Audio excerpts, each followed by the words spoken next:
When Team Vitality shuts the door on their competitor, moves forward to Grant. As already put, with a composition that's looking pretty good, but I gotta give it to Geltek. That second half really caught me off guard. I wasn't expecting the Valentina and the MLBB.LOS to really pull this comp together. It completely changed our impression of how the game could potentially go, simply because I think it was also able to, if not balance out what we thought were lacking, but also complement the idea that we were expecting from them. It's looking like a really rundown type of composition that you could just expect to fastly move around the team fights. Yep, speaking of fastly move, we're already seeing right here, right now, they want the Lethal Wanderer bad, but Nolan is nowhere to be seen. With that, that's going to give you plenty of information as we see Nolan going vertically into enemy territory. Oh, they're gonna not meet here in the purple buff. They were completely aware of the movements, and Guejo's probably gonna catch it a bit too late. That's okay, it's still at least Retribution away, and then you're gonna run. And there's nothing you can do. Yeah. Nolan's particularly hard to catch in the early stages of the game, and now that he has purple buff, even more so. But now we start looking towards Fumiko's lane. A really nice freeze and a good call by Liu Bon to say, hey, you know what? Get your boy, get everybody here. We're expecting another engagement. Help me get this wave out, and then we can go back to neutral states. Yeah, they're playing it both aggressively on the sides, but they are not overstaying for too long enough to get punished, because GCT, seemingly with the rotations that we've been discussing or with the lineup that they have, could be quick to do just that in order to provide some respo. We're seeing once again another attempt potentially up top, but Vival has different plans in mind. Vivian and Vival are just trying to scout out Kyoe. Yep, I mean, for the longest time, Kyoe was already revealed on the map, and Vival right now has some decent damage, but needs to catch Kyoe without her cooldowns. It's the only way they're going to be able to make this work. That's what I'm thinking. Does Vival actually burst down Kyoe, especially if they catch them off guard as the Nolan? Because I feel like that could be one of the go-to plans for Vitality if they want to make things a bit more simpler on their end. They absolutely can, but they need Vival to have a lead first. Damage reduction is a really powerful stat, and only very few heroes actually have access to them. Luckily, we got two of them already in the Lapu Lapu and the Aulas, making it a really big difference in how long these fights are gonna go. Man, that Concussive Blast is doing a lot of damage. Yeah, they poked down Cindy to half HP, forcing her to recall even before this objective. I think at least Chell has been able to double lane to a certain extent, so Vitality are just really focusing on the farm, at least for now. But oh, wait, Vival might find Tokyo here, but at least Tokyo does get to find a way out with a flicker. Oh, luckily, denied that second wave, and this will mean that the grab does go over into Claude's hands. Now the next fight begins. Liu Bon, bravest fighter. Vival's actually very low. Vitality have very little ways to contest this, but do they actually find a way around it? It's a no. Kyoe still secures it with the Retribution. Vivian has to flicker out, but Liu Bon and Kyoe are actually going for the chase. That's gonna be first blood for GCT. Okay, not bad. At least they get one into Vivian. Not exactly ideal to lose one of your team members, but at least Vivian hit 4 before she went down. Timers are still very low. 4 seconds, she's already back up, and now attacking on the bottom side. Guess what? Claude ain't that easy, especially with fighter emblems. So much sustain. But I think that was a huge advantage, really, that GCT got to make out of that simple poke they got to do onto Cine, and even the reaction from Vival. So now they've somewhat gotten a bit more control across the map, but Kyoe looking very low. Still not enough to take her down. Yep, the people who want to burst her down can't catch her without the cooldown. Everybody else just doesn't have enough burst to finish her off. And even so, we see that GCT, honestly, this has been a very honest game from both sides. No sly movements, no overly thought out plans. It's very straightforward. We're looking to play it and keep it simple. Vitality, so far we've only seen the biggest play, Vival trying to catch out Tokyo. I don't know if they're going to be able to do that again, but they're readjusting to move a lot of their forces to the top side of the map. Yep, we might see a bit more of that come, especially here towards the purple buff. Vitality are not letting go of this push. Guejo already has to deal with a bit of damage, but now they're going to respond back with the Glorious Pathway. Vival, though, just goes right in. There's a cleaving axe as a response from Kyoe, and I think they denied the purple buff, and the real world manipulation Rotation 2 falling into place. The stuns from Liuban are actually going to connect. They find the trade onto Vival. And now City and Vivian just have to escape. But do they have the tools? This is Liuban going for the chase. The stun lands. And that's another kill over to GCT. Beautifully played by both sides. But most impressively, Liuban was able to respond in time to catch all three of the members into the Raging Slash after the Bravest Fighter. And now they look for turrets. Oh, Fumieko does use the final slash. Will get away safely, but is very low on HP. Might not be able to set up for this turtle, and even Vival doesn't seem to be ready for this just yet. Vivian will be showing up, however, and City is back too. Oh, they're trying to zone them out here, and they successfully do so. They get, oh no, not a full reset. And unfortunately, Vitality will take the turtle off of that. GCT, a little unlucky there, but so far this is why Yves is one of the best mages that we have in the meta. Are they going to be able to catch this? Oh, they give up that tier 1 down bottom in exchange of the turtle since Chell had to participate in that too. Warak's pickup already there for Fumieko. Could Vitality potentially be a bit more aggressive now in terms of the team fights? Because so far, based on what we've been seeing, it's more of like a back and forth between GCT, but it's always GCT being the first to actually position themselves. Yeah, and better yet, they've been taking the initiative as well, right? They're not just going to take it lying down anymore. They're continuously trying to find opportunities. Vival looking to intercept Tokyo. Oh. Rest of them zoning them out. Vivian has Flicker, so she's going to be fine, but that's a pretty big battle spell to lose. Oh. This top side, they find it. Great patience from Vival. Vivian did burn the flicker there, but I think her passing through that route eventually allowed Vitality to get away safely too, but that was a much more favorable trade for them. They definitely got a kill and turret up top, which probably could hand back the lead towards Vitality this time, but Wrath of Dryad already forced out of Vivian! Fracture coming in from Vival, and now they just focus on Kyoe!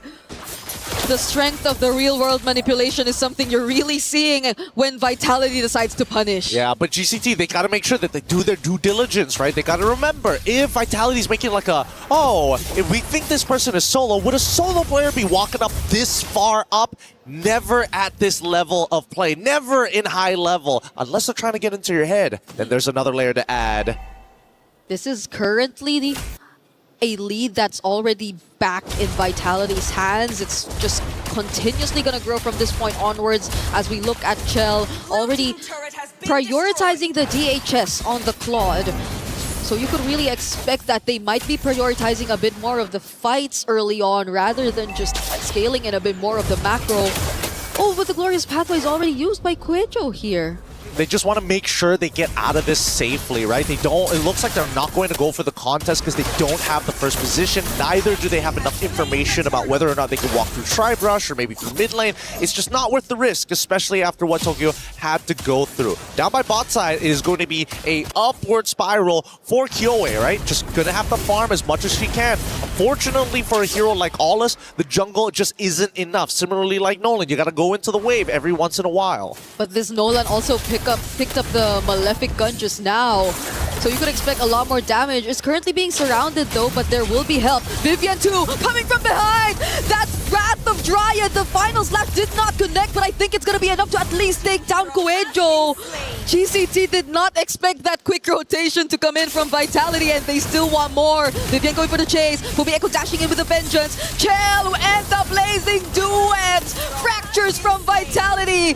Damages everywhere to take down 3 from GCT! Real unfortunate here. Oh, hey, Luon, they're going to make a try, but unfortunately, if you're not going to commit the flicker, it's just not enough. Oh, Tokyo too, trying to find a trade. She does find Fumieko, but they lose out on too much. I mean, at this point, Vitality understand they've all the early game heroes who've hit their power spikes, they're ready to go. But even better, if we pull up the item list, I'm fairly confident that Vival is already like 2, maybe 2.5 items, arguably 3 items at this point. Yep, we get to check that later on as Quejo just tries her best to clear this minion wave in mid, and there you have it. 2.5 items, now slowly building up. Oh, whoa, Gel, let's calm down here. Yeah, it'd be a really bad time to give over a shutdown over to GCT at this point of time, because we look at GCT's items, right? Lubon is kind of the only one who can really compete with some of the members of Vitality. It really depends on the advantages. On the opposite end, Kyoe, 2 items, but not enough attack speed to really start benefiting off of all the extra benefits from MWI. Not to mention that it's going to go for the endless battle. Just need a little bit more burst to sustain through the power, sustain through the pain. Yep. So at this point, it's really Lubon who you probably expect to lead the charge, if any, for GCT. But do they really want to risk it at this point? Because they get spotted out in mid. There goes the real final slash, already committed onto Cuejo, but that's just space. That's just time that Vitality are able to buy. They move away. 3.4, 3.6 now as it continues to skyrocket for Vitality. I'm expecting it to end up closer towards 6 to 7K. The 7K depends on whether or not a fight breaks out, but 6K if they get all the outer turrets from this point onwards. Yeah. And I think that Vival, very happy with everything that has happened. Nobody can stop him, right? There is only one Kyoe. Nobody else has a point-and-click stun. And even for Sanj, still needs to apply the Terrify 2 times to trigger it to happen with a Shadow Strike. So, I don't know. Vitality, the way that they're going in and out of these fights, it's just too much to deal with. I guess at most it's if you get the Wrath of Dryad or the Final Slash, but Vivian actually goes in to use it first. They really want to take the space turret. Gel trying to focus down on this objective, but still GCT are heavy on the defense. Kyoe pushing them away. Lubon jumping in with the bravest fighter, but the Land Shaker does not connect onto anyone. GCT are forced to disengage. Unfortunate. They really needed that Land Shaker to connect to Cine. But now, underneath the turret, there's still a possibility of that final slash. And I'm waiting for that big play by Fumiyako, but I think that Vitality says, hey, calm down, girl. Not right now. Not right now. Wait till the next Lord. I guarantee you GCT is going to walk out. I think they're trying to constantly remind each other to just not give any openings to GCT, especially now that we're finally seeing that 6 to 7K gold lead that you've previously mentioned as expected. But even the panel too, they also brought up a point about this potentially getting to the 16 to 17-minute mark, but I am not sure if Vitality want to make it to that point, especially now that you're looking at a lineup which could really heavily scale into the late game. Well, there's only 2 ways that can happen. Either number 1, Kyoe somehow steals the Lord, this next upcoming Lord. It's the second one that's spawning, by the way, so it is kind of difficult to chunk down, especially since Vitality are all over level.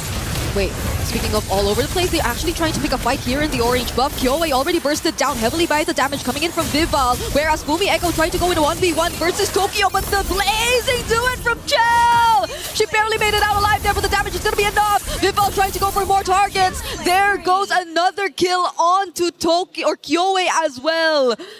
Did GCT really want to fight them there? Honestly, looking at everything, GCT came out on top. Yeah. They were 6.6k down, got an even 50-50 trade against their opponents, used the same amount of battle spells, the same amount of ultimates, and yet came out despite the huge economic lead coming in from Vitality. We'll have to look at the spread of where the gold actually is. I'm guessing most of it is actually on Vival, but a really good attempt because now, by the time the Lord actually spawns, it's a full reset.